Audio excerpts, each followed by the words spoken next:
My name is Charlie Hogg, and tonight we're exploring the topic, Wounds Heal with Forgiveness.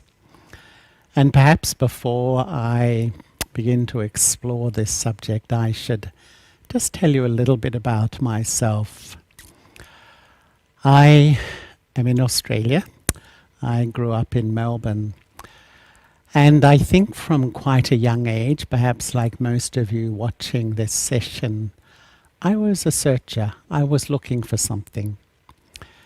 I wouldn't say I was really unhappy at all, actually, but it felt like there was a lot more to life than what I was offered. I went to university and I started architecture. But this search, this sort of yearning for more meaning in my life became really strong. And so when I was about 20 years old, I took a one-way ticket to Kuala Lumpur, to Malaysia, and I traveled for a couple of years. And I went through Southeast Asia, India, the Middle East, Africa, and Europe. And on my journey, without really a conscious decision, I spent time living in so many religious communities. I lived with Sikhs, I lived with Buddhists, I lived with Muslims during Ramadan. I went to the Ganges, bathed in the Ganges. I lived with a yogi in the Himalayas. I went to the Dalai Lama's place in Dharamsala in India. I traveled through the Middle East. I lived in a Christian community in Belgium. And I really loved everything. But I was really looking for an experience, I would say.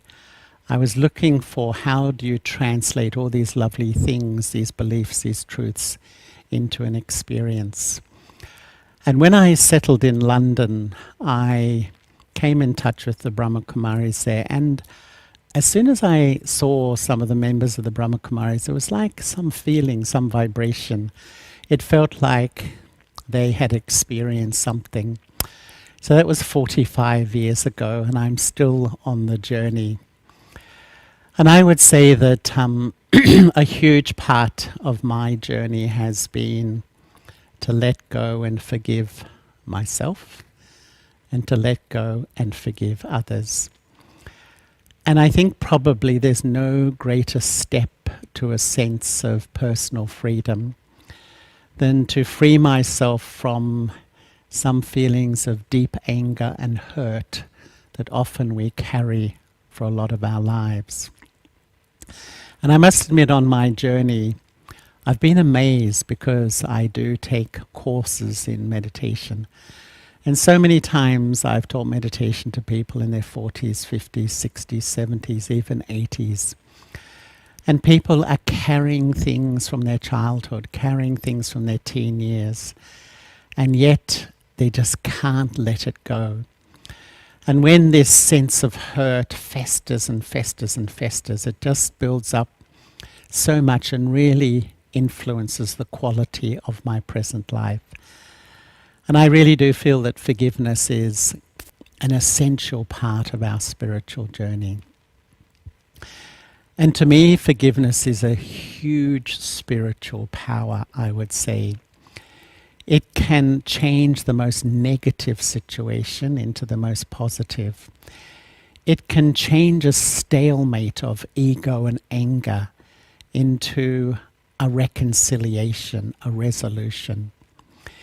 It can let someone, let go pain that's been held for a long time in their life. Sometimes I think the pain builds up like a pressure. Forgiveness is like a release valve that lets all the pressure out. Frees myself. Forgiveness allows love to flow again. Forgiveness is such an act of courage and humility, I would say. And yet for me, looking at our world at the moment, what do we see in the world? It's like we all have our own collective histories.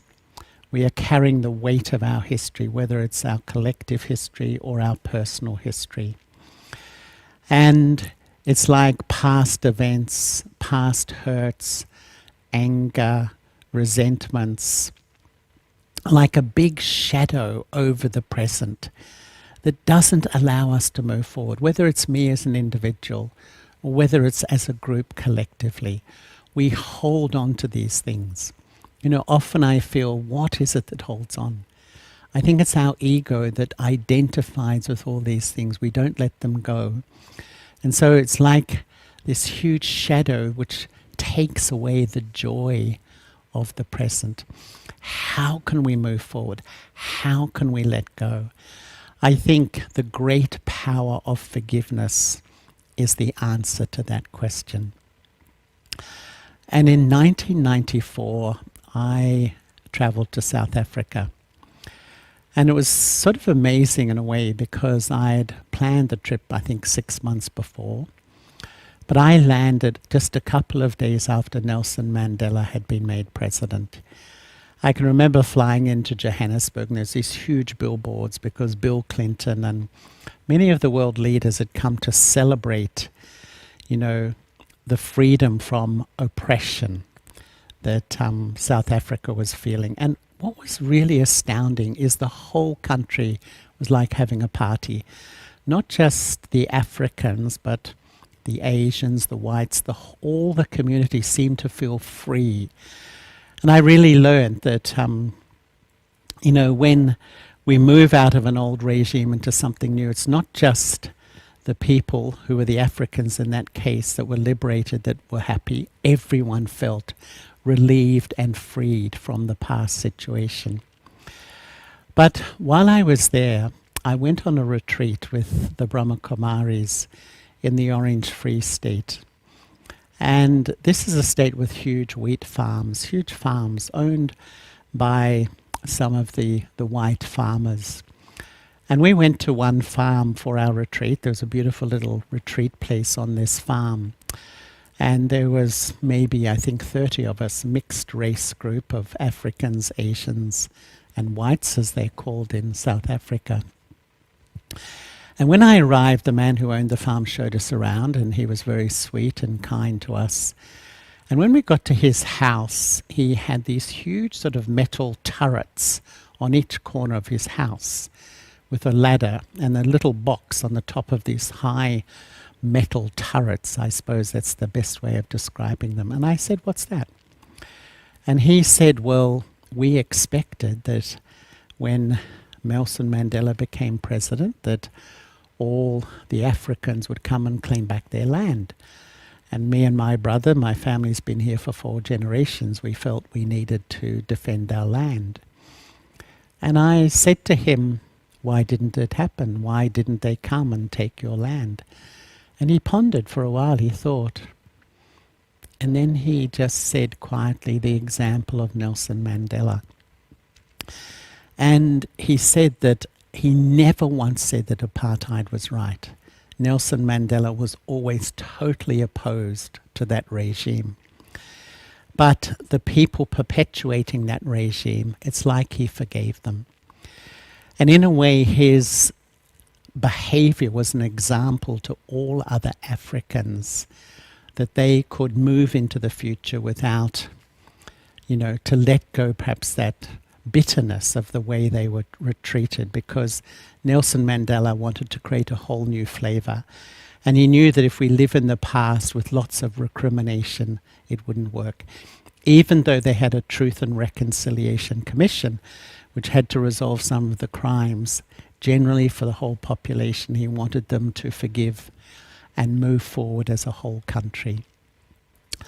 And I really learned there that the power of forgiveness, if one person demonstrates it, it can influence so many. And in my life, if I think and feel, well, how do I feel when I forgive? All of us have been wronged. Every one of us has been the brunt of injustice. Every one of us has been falsely accused. It's a part of life's journey. But how do I respond? And I remember once here in Australia, I met a man who told me that he grew up in Europe. And He had very bad feelings of his childhood in Europe. Many things happened, and he didn't want to go back there. And after 20 years of being in this country, he decided to go back to his village in Europe.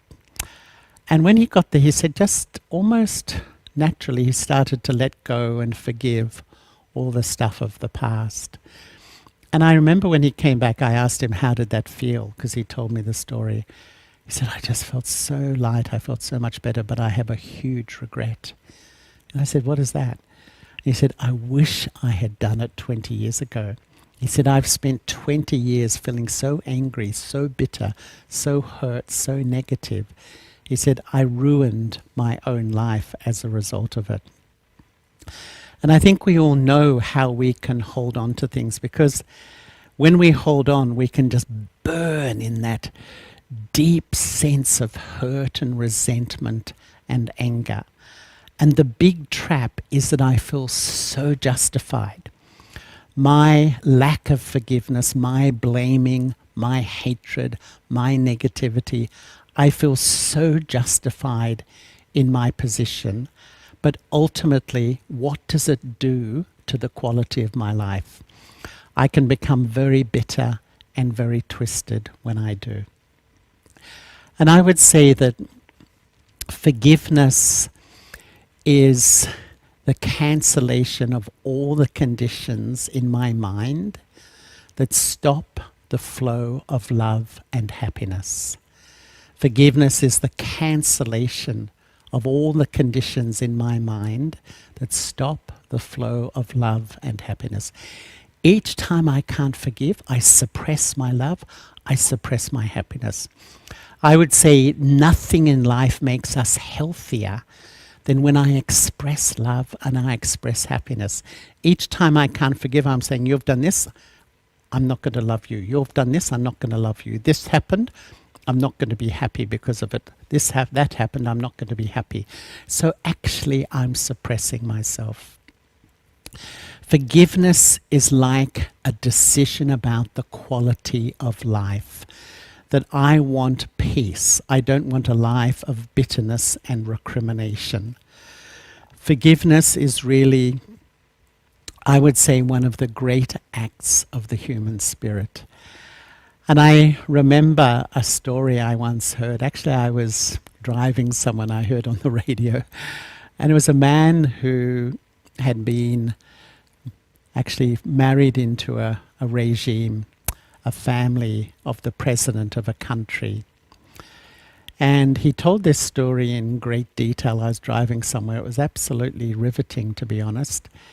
And he said he married the daughter of the president and he lived better than any prince. He said we just lived at this extraordinary lifestyle. There was a coup and his whole family was purged.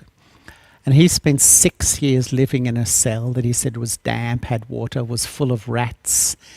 He was absolutely sick. He wasn't fed properly. And he said, I went from one extreme to the absolute other extreme. He said it was such a hell. And while he was in jail, he turned to God. As he said, it was the only hope I had was just this feeling to have a connection with God. And then the leader who purged him left. He was exiled. We know how this happens in some parts of the world. And many, many years later in a foreign country, the person who was jailed met the person who had purged him. And he said to him, I forgive you. And this man who had purged him put him in a cell with rats and filth. There was no, place to go to the toilet. He just had to do this in the cell. You could imagine the atmosphere there. That he said, I forgive you. And the next day the man who had purged him came back and said, I treated you worse than an animal and you have forgiven me. You have changed my life. And sometimes I think the power to forgive someone when, obviously they've done something wrong, maybe they've been dishonest, whatever it may be, can shift something so deep. And this man said, my life will change forever because my actions were wrong, but you forgave me. And I think that, forgiveness is an incredible act, and I'd say an essential part of our spiritual journey. Christ, before he was crucified, said, Father, forgive them, for they know not what they do. Because those who were going to crucify him did really not know who he was or really what way they were doing. But not anger, a sense of forgiveness. And in my spiritual journey, I've often thought, well, how can you tell someone is spiritual? Is it because they meditate a lot or no? It's really, I would say, the greatest manifestation of spirituality is in my relationships with others, how I really treat others and deal with others. And from my experience, that if I am negative to people, if I hold the faults or weaknesses, if I remember people's past, if I hold them accountable all the time for what they've done in the past, deep down I don't feel very spiritual.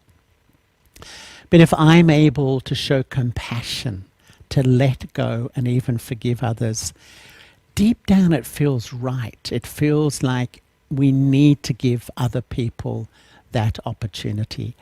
And I think all of us would have had a life experience where maybe you've made a mistake.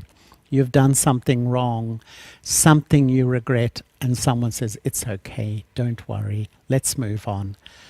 And that forgiveness is such a gift that clears your inner world, your conscience, and frees you from maybe an action or behavior that you really regret yourself. To me, to offer forgiveness to another is such an incredible gift. But I would say that I have many questions about forgiveness because it's a very, very deep subject and we all face so many different situations in life. How do I know how to respond? The first one for me is it easy to forgive? And what answer would we give to that? Sometimes yes, but sometimes no. And one of the big challenges with forgiving someone else, or even the self, but forgiving someone else is that I didn't agree with what happened. What you did, what you said, what happened is against my truth, is against my values. So if I forgive you, it's like saying what you did was okay. And I remember once in Australia here, the Brahma Kumaris have 3 beautiful retreat centers. Every weekend of the year we have live-in retreats. And I was in our retreat center in Melbourne and I was doing a talk about the law of karma, which is the law of action, reaction. As you sow, so you reap. The law of cause and effect. And I was talking about this and then one young woman spoke and she was quite emotional. There was probably about 30, 40 people there. And she said, how can I forgive someone? I was abused as a child. And to be honest, the atmosphere in the room was very sort of silent. When someone speaks with such passion, I didn't really feel I could answer at that point because almost any answer can trivialize what that poor person had been through. So it was silent.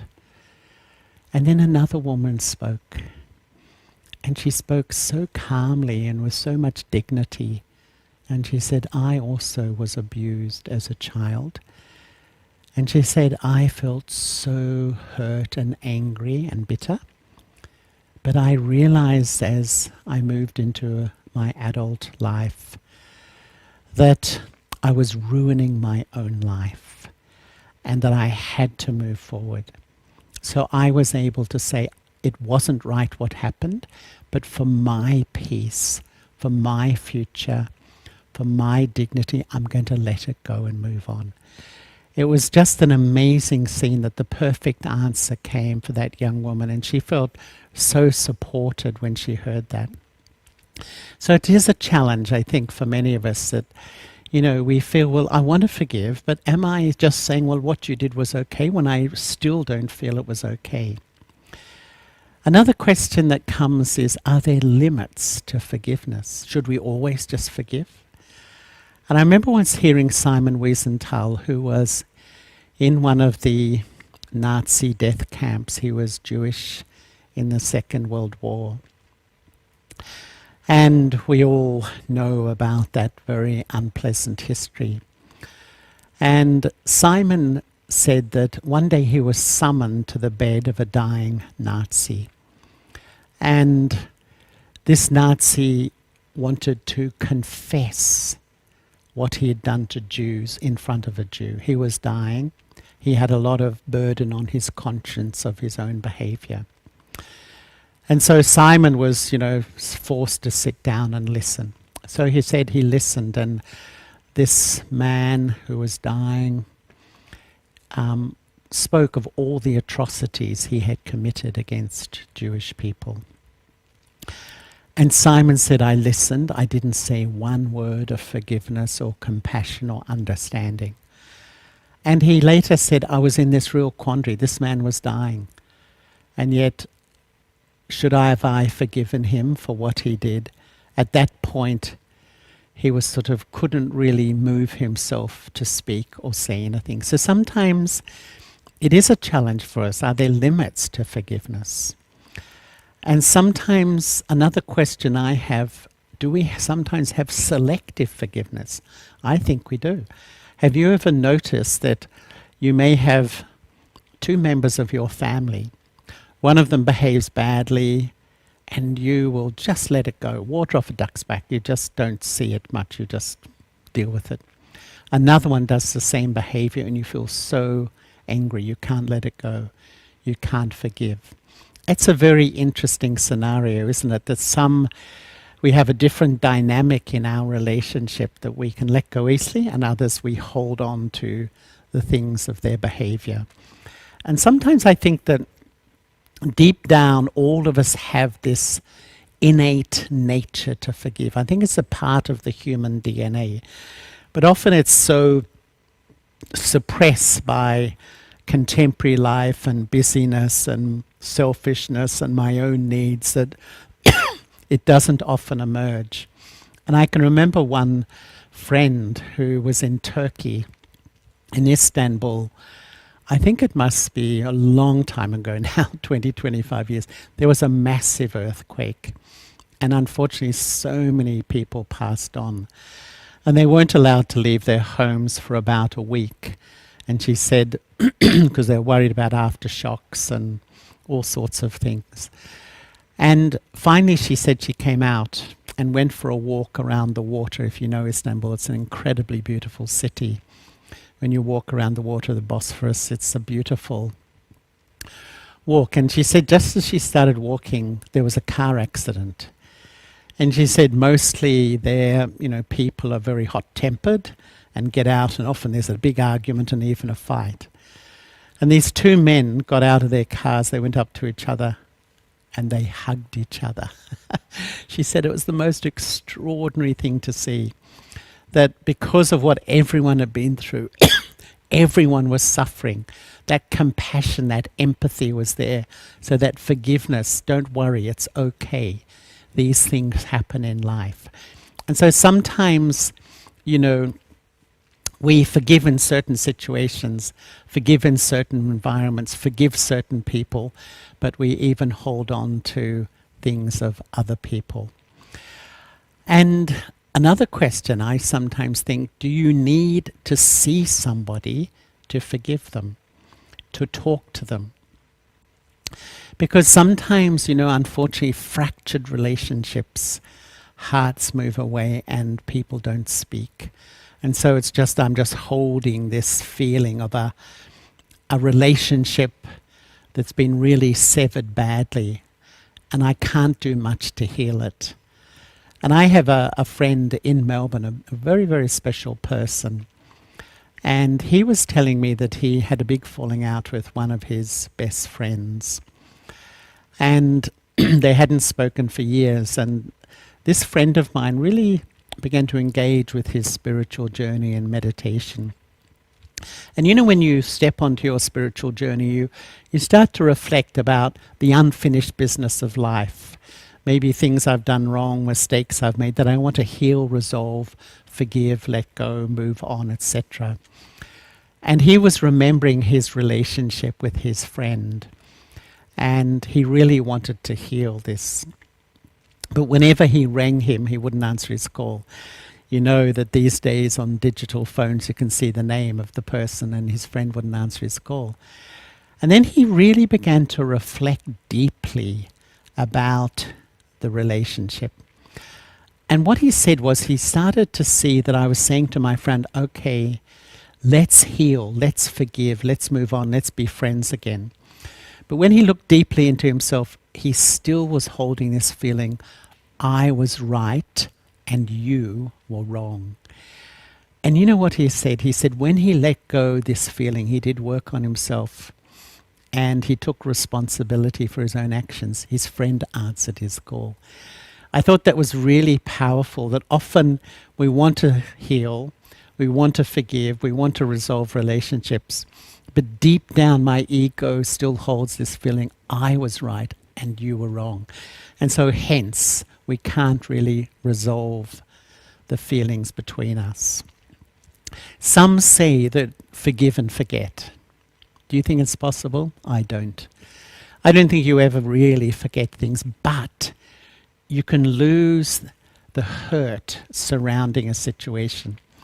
So maybe there's a hurtful situation, you do forgive, and it lessens the pain of that situation inside your heart, but you're not going to forget it. It will still be in your mind. And even a question comes in my mind sometimes, when should we forgive? When should we forgive? And I remember that I was with a woman whom I'd known for a long time who got cancer, and she became terminal. And one day I was with her and we were just chatting. She was a very open person, and I don't know why, something I just said to her, is there anything you regret in your life that you would like to resolve before you move on? Instantly I said that, the instant. A little tear just came pop in the corner of her eye. And she said to me and my mother haven't spoken for 15 years. We haven't seen each other. And I said to her, well, if it was me, I would definitely want to see her. But, you know, we are all different, and that's one of my huge lessons in life. Every one of us is different, and we approach things in a different way. But she listened, and she actually contacted her mother, went to see her mother, and I asked her, how was it? And she said, well, it wasn't perfect, but it was like a huge relief, something that had built up in her, and she really offered her mother apologies, even though it was from both sides.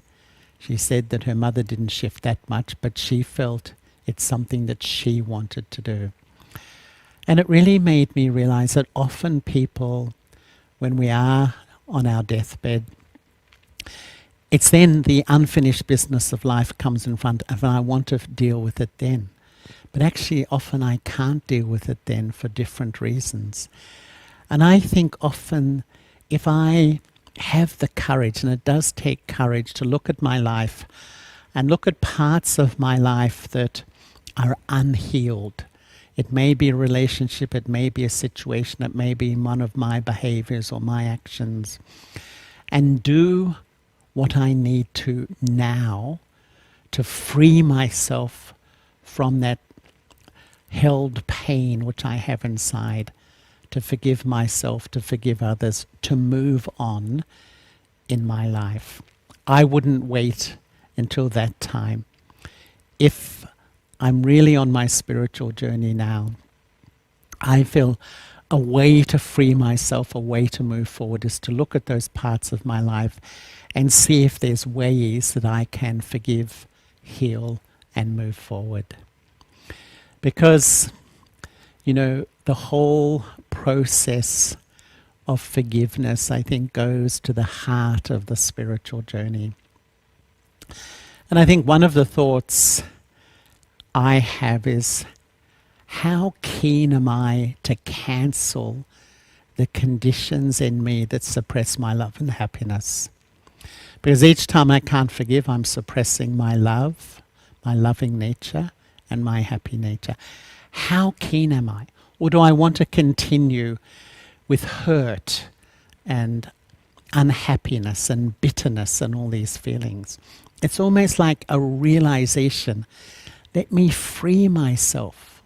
Let me have a life of peace. Let me work with my conscience to resolve some of the feelings which I've carried and the feelings that I have about others. And then maybe there's a sense of acceptance. And I can communicate, whether to others or maybe even to myself. When this happened, I felt this.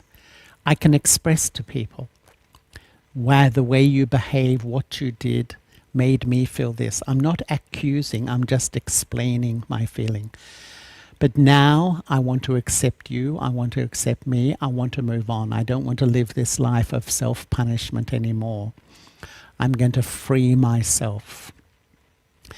And really, I think it takes an incredible amount of spiritual strength.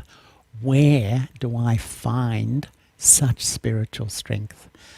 And all I can say for me is that I feel it's the relationship with God, a loving relationship with God that gives me such a power to let go almost anything of the past, to forgive myself and others and move forward in life. Otherwise, we just remain stuck. And the more I remain stuck in that place of my bad actions, my bad behavior, others, my self-respect goes really low. I've observed in myself, when my self-respect is high, I feel others are blameless. I don't hold on to stuff. I don't feel a victim. When my self-respect is really low, I feel a victim and you've done this, you've done this. It's almost like a shopping list of all the things that have happened. And so we know some things are minor and I can let them go, but some things are profoundly deep in the psyche. And to me, this is where the one thing that really frees me is the relationship with God. Not just that relationship, but a real feeling of being loved, deeply loved by God. And for me, this whole spiritual life is like a life of love. And it's love that enables me, it gives me the power to forgive. And to me, there's probably three sources of love. There's love from the self, love from the divine, from God, and love from my family and friends. In this world, not much love coming for the self. Often we're very self-critical, extremely self-critical, to the point sometimes of self-dislike or even self-hatred. So for most, not much love coming from the self. From God, many of us just don't really know who God is. And if we do have faith in God, I think it's faith gives strength, but there's not a real sense of love and belonging. So my one source of love is my family and friends. And if there's some upheaval, if there's some problem, if there's a loss, it's like my whole life goes into upheaval. What is spirituality? Spirituality, I would say, is having a loving relationship with myself as a soul, a spiritual being, and a loving relationship with God as a spiritual being. And when I lay that platform in my life, it builds a power in me to be able to resolve and heal myself. And that first relationship with myself as a spiritual being. And in my own self-reflection, I've observed three, shall we say, parts within me, three personalities. I would say two of them can't forgive. Two of them hold on. And one of them enables me to let go. And the first personality I call the I of arrogance, or the I of superiority. This personality takes this whole sense of identity from my temporary body. Who am I? I'm this set of labels. And this one, the arrogance, the ego, when this is ruling in my inner system, I compare with others and I think I am better, I know more, I am right. And when it comes into my feelings, that's when I feel so easily insulted, disrespected, not valued, hurt, sensitive, all that range of feeling. And so whenever those feelings are coming to me, feeling of really all those hurt and insult, what I often think is, no, my ego is ruling in my inner system. My ego is sovereign inside. I'm being deceived by my ego. When my ego is ruling in my inner world, I can't forgive other people. It's my ego that holds on to the pain. You've done this, you've said this, this has happened, and I will hold on to it, and I will just lose myself in justification of how I feel. So it's my ego that holds on to that lack of forgiveness towards others. But the second I is the flip side, is perhaps we could call the ego of inferiority, the lack of self-respect, the I of lack of self-respect. And this I also takes this whole sense of identity from my temporary body. And this I really begins to think that I shouldn't think about these things at all. Excuse me, just one sec. There you are. I'm sorry, our phones are ruling our world at the moment. And this I, actually, I would say, it is the one that when it's ruling in my inner world, I begin to think, I compare with others and I think others are better, others know more, others are right, others don't love me, others don't value me. And when it comes into my feelings, that's when I feel hopeless, inadequate, inferior, unworthy, depressed, all those sorts of feelings. And this is the I that can't forgive the self. I make a mistake, I remind myself time and time again, and what do? I just build up this sense of hopelessness about myself. Look at you. And often I do a little mistake, and yet I give myself life imprisonment for that little mistake. So my ego can't forgive others, and my lack of self-respect can't forgive me.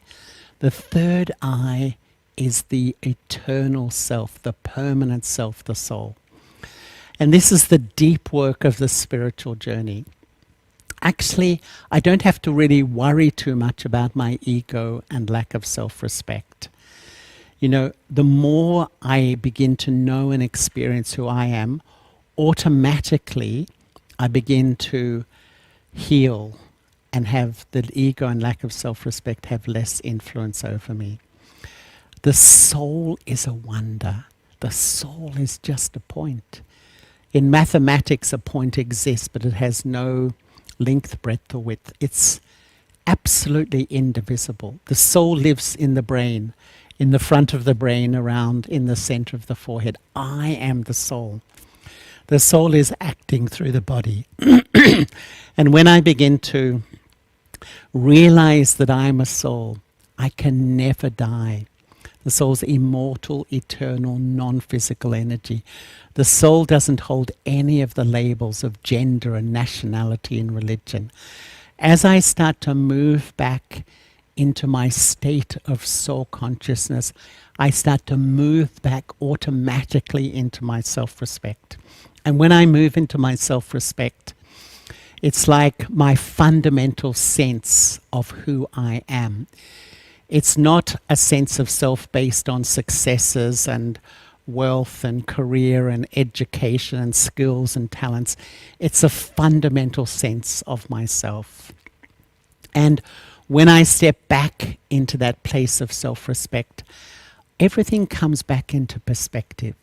And I begin to see that, yes, when I was under the influence of my ego and lack of self-respect, then sometimes things happened and I didn't know how to respond. So I couldn't forgive, whether it's others or myself. But now I've started to build up more understanding of who I am. And the first step, I would say, and really rebuilding an ability to heal wounds with forgiveness is to know and experience myself as a soul.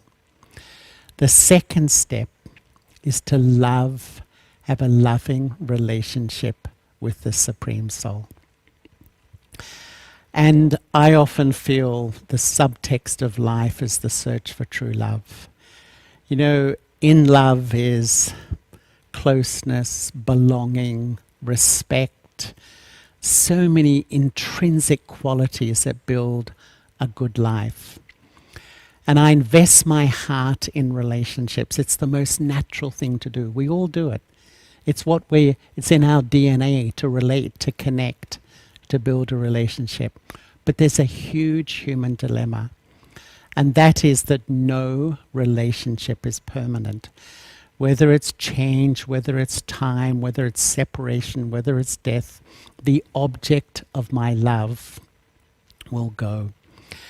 And so we have built up all this insecurity in ourselves.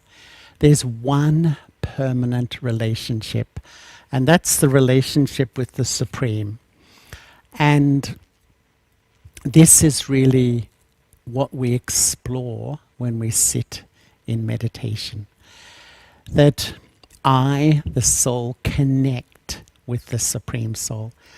And when I feel that sense of bond, that closeness, that love in a real sense, I have a power that enables me to move on in life, to observe the past, learn from it, not deny it, but forgive, let go, and move forward.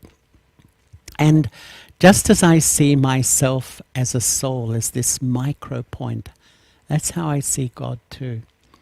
God is just a soul like me, but a soul that remains permanently pure, is never influenced, is never affected, retains that quality.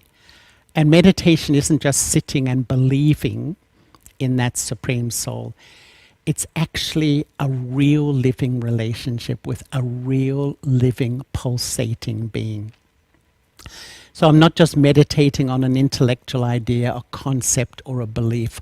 I'm actually connecting with a real being. And when I'm able to feel that connection, it releases an extraordinary inner strength to be able to even observe what has happened in my life, observe my past, observe situations, be honest with myself, and make that powerful decision. I want a life of peace. I don't want to hold on to all the hurt and anger and negativity. It influences each moment of my life and therefore even affects my family and relationships too. And so this connection, this loving relationship with the Supreme Soul, and gives me the power to genuinely heal the wounds through forgiveness. All the wounds of hurt, whether it's my own behavior or even others' behavior. And the way I'm looking at it today is that even I've been using the word meditation, But I feel that sometimes a lot of us today, when we sit, we want to meditate. We really want the results of meditation, but it often feels just too difficult, to sit down, and my mind is so overactive. It wanders all over the place, and I think, oh. And then I have this subtle feeling, I can't do it. It's just too hard. And that's where what I've learned from the Brahma Kumaris is that we just remember. We remember the divine, we remember God. And when you remember, you're doing the most natural thing of your consciousness. There is nothing more natural to your consciousness than to remember. Every millisecond, you're remembering what you have to do, remembering what you just did, remembering what someone said, etc. And each time you do, it's like the thread of your intellect, which is a part of the soul, connects with something. Each time your intellect touches something, connects with something, plugs into a person, a situation, a memory, you're influenced by it. It's like you put yourself under a shadow of influence, and then you download back into your mind an experience or a feeling. So if you're sitting here now listening to this session, and you connect with something you did in the past, which was a really huge support to a friend or a family member, then as soon as you remember that, you feel good inside. You feel calm. You're influenced by that, and you feel very comfortable. But if you remember something which, a mistake you made, you hurt somebody, and you can't forgive yourself for it, the second your intellect touches that memory, you're influenced by it, and that heavy feeling, that burden feeling, that unhappy feeling comes back into your mind. In other words, all day long I'm connecting to the past, to the future, to people, to situations. Depending on the situation, as soon as I touch, it's instant. There's no time. I'm influenced and I have a feeling. Hence, during the day, my moods go up and down and up and down. The absolute logic of Raja Yoga is to remember the lover of the soul, remember the divine, remember God. And this is what I really try to do in my life, that as I go around, as I interact with people, fulfill responsibility, I'm training myself to keep that connection. Of course, sometimes you have to concentrate on situations, but when you don't have to, rather than processing, analyzing, go back and connect with the Supreme Soul, a soul like me, but an unlimited ocean of love, peace, power, happiness, a real living being. The more I remember, the more I'm influenced, the more it's like I live stream those qualities of peace and power back into myself. And honestly, my experience has been in that state when I look at some maybe behaviors that I regret myself, or perhaps things I've said or done to other people, it keeps a perspective, and I just really have an innate strength to observe them, learn from them, and let go. And if I need to apologize to somebody, let me do it. Even if they don't apologize back, at least I fulfilled my side of the story. And if it's absolutely genuine, it should have impact. When I do it from my heart, I am absolutely sorry for what I said or did. Even if the other party doesn't respond in the same way, even if they were also guilty, because often it's both sides, I am clearing my side of the story. So I'm lessening my heaviness, my internal burden. I'm becoming light. I'm clearing myself of all these past stories. I would say, forgiveness is a huge power to heal all the wounds in the heart, the wounds in the mind, the wounds of the past, the wounds of relationships. Where do I get the strength? It's this connection with the divine. So thank you for your patience, for listening, and I would just like to offer a few thoughts of meditation. So I'd really appreciate if wherever you are, if you're sitting in front of your computer or your phone, just to put down other things, try to just not have any distractions. And I'm just going to offer a few thoughts. And if you can try and not just listen, but experience these thoughts.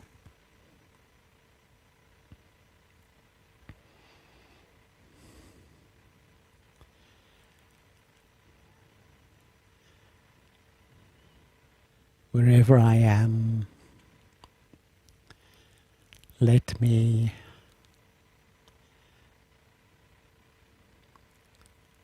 sit very calmly and quietly, and just consciously feel your inner world cooling down.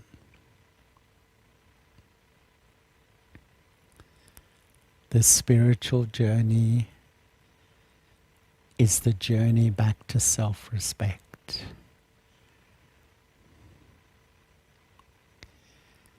Many times I feel self-respect is difficult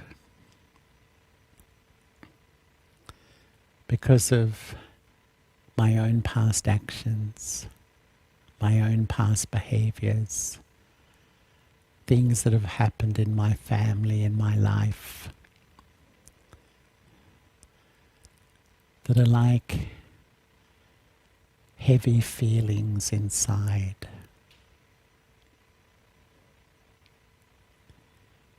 I want to free myself from these feelings. So I really step back into a healthy and positive self.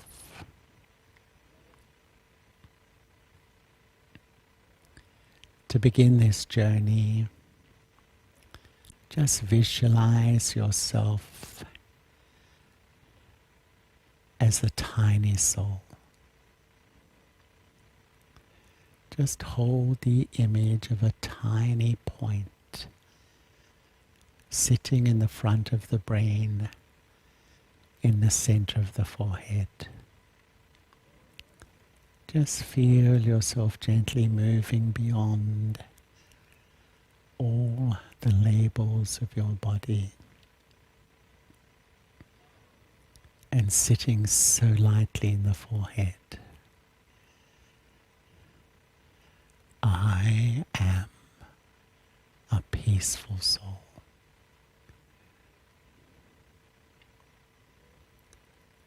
And in this sweet state of a mind at ease, a mind at rest,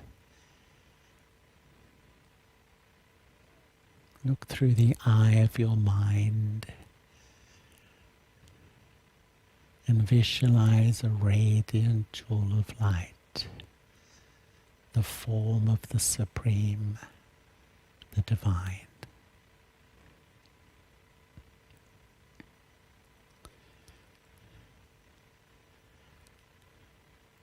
This is the highest union of the mind with the One who is an unlimited source of divine love.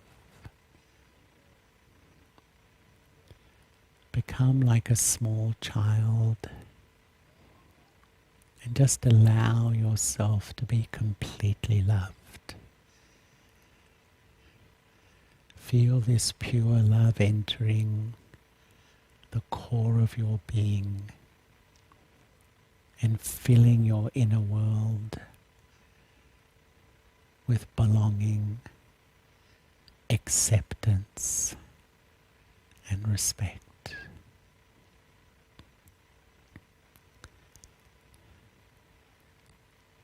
And as I taste these feelings, I feel strong. It's like I step back into my power. And in this place of inner power, I can observe my past.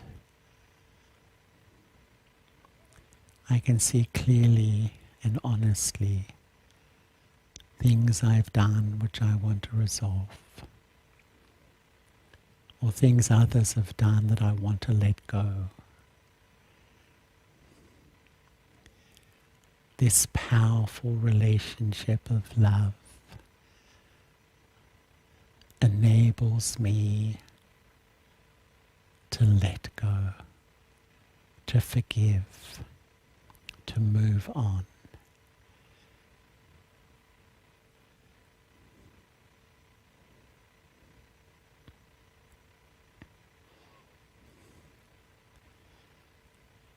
This is true freedom. When I free myself from punishing myself about my mistakes, my weaknesses, and even punishing others for theirs too.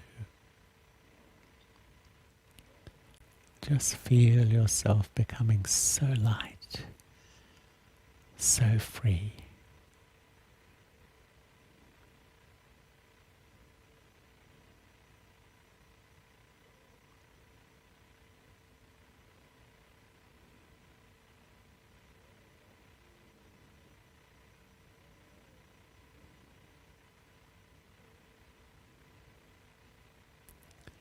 If each morning I wake and before I think too much about yesterday or what I have to do today, I sit, I reconnect with my permanent self, the soul, and with my permanent lover of the soul, and feel the inner strength that creates, and then step into my day in that state of self-respect and inner power.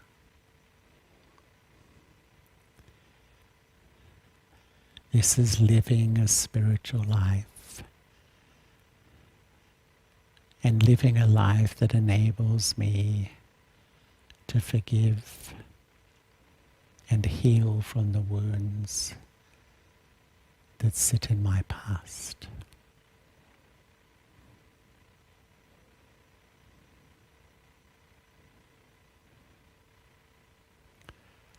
Om Shanti. Thank you so much.